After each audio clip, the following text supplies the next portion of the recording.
नमस्कार प्रिय साथियों, आज मैं आपसे बात करना चाहता हूँ ज्ञानानुरागी व्यक्ति के विषय में। मित्रों, वह व्यक्ति जो केवल और केवल ज्ञान से प्रेम करते हैं, विद्या से प्रीति करते हैं, ऐसे व्यक्ति बहुत ही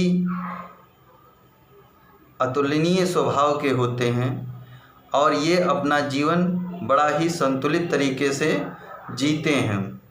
मित्रों, इस प्रकार के व्यक्ति चिंतन, मनन और इनका लेखन और इनका विचरण मानव उत्थान के लिए होता है और ये अपने जीवन में बालक, किशोर, किशोरी, गृहस्थ एवं वृद्ध सभी का निस्वार्थ भाव से मार्गदर्शन करते हैं और इनका स्वभाव बड़ा ही स्नेहिल और ये सर्वत्र मैत्री और बंधुत्व को लेकर के चलते हैं।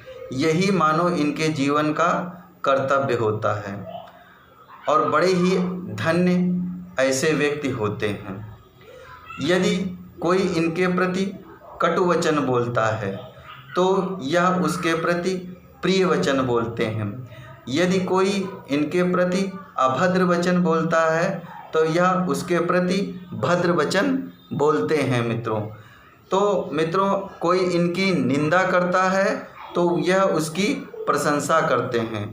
कोई इन पर क्रोध करता है तो यह उस पर क्षमा एवं दया भाव रखते हैं और यदि कोई इनके सम्मुख समस्या आ जाती है तो उस समस्या का विधि पूर्वक युक्ति संगत तथा आपसी समझदारी से काम लेते हुए उस समस्या को हल कर लेते हैं और अनावश्यक रूप से इधर की बात उधर, उधर की बात इधर, चुगली इत्यादि से विरत रहते हैं।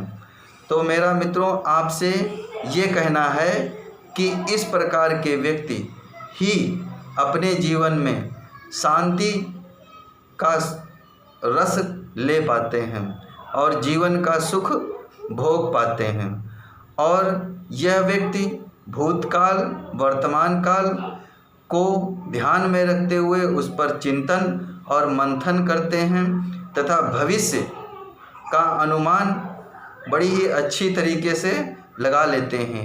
इनकी दृष्टि दूरगामी होती है और ये लोग बहुत ही दूरंदाजी से कार्य करते हैं। ऐसे व्यक्ति धन्य होते हैं। मैं इनको नमन करता हूँ और इनको भोजन करने को जो भी मिल जाए, ये भोजन में कोई कमियां नहीं निकालते हैं और भोजन को बड़े ही आनंदित स्वभाव से ग्रास करते हैं और धन्यवाद अदा करते हुए अपना जीवन यापन करते हैं। मित्रों, वास्तव में ऐसे व्यक्तियों से सीख लेने की ज़रूरत है और यदि हम लोग उन्नति करना चाहते हैं तो इस पथ को अपनाना होएगा। मित्रों, देखिए, प्राणियों में मनुष्य एक ऐसा प्राणी है जिसके पास मस्तिष्क होता है। सभी प्राणी इंद्रियों के अधीन कार्य करते हैं किंतु मनुष्य मस्तिष्क और इंद्रियां दोनों का उपयोग करता है। इसलिए मनुष्य को ज्ञान प्रकृति से ही मिलता है किंतु किसी कारणवश उधर वह चिंतन मंथन यदि करता है तो उसका ध्यान चला जाता है।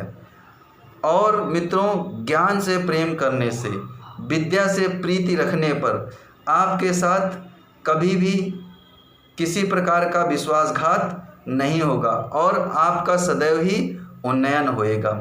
ज्ञान और विद्या से जो प्रीति रखते हैं, प्रेम रखते हैं, उनकी आर्थिक उन्नति होती ही है और इसके साथ साथ में उन्हें यश और कीर्ति की भी प्राप्ति होती रहती है। आप किसी अन्य से प्रेम करेंगे तो आपके साथ विश्वासघात भी हो सकता है। आपका यश, कीर्ति और धन जा भी सकता है और जाता ही है। तो इसलिए मित्रों, मनुष्य का प्रकृति प्रदत्त स्वभाव है कि वह ज्ञान से अनुराग रखे, विद्या से प्रीति रखे। फिर देखिए उसके जीवन में कितने चमत्कार होते रहते हैं, कितनी उपलब्धियां अर्जित होती रहती हैं। तो मेरा मित्रों, आप सभी से यही कहना है, और यदि हम वास्तव में अपना उन्नयन करना चाहते हैं, अपने देश का उन्नयन करना चाहते हैं, तो हमें ज्ञानानुरागी बनना ही होगा और बनाना भी होएगा। इसलिए हम सभी ज्ञानानुरागी बने, विद्या से प्रीति रखें, आपस में हम सभी लोगों के समता होए और हम परहित को ध्यान में रखते हुए प्रत्येक कार्य करें। मित्रों, मैं इसी के साथ अपनी वाणी को विराम देता हूँ। आप सभी को बहुत बहुत साधुवाद एवं आभार कि आप मेरे वीडियो सुनते हैं।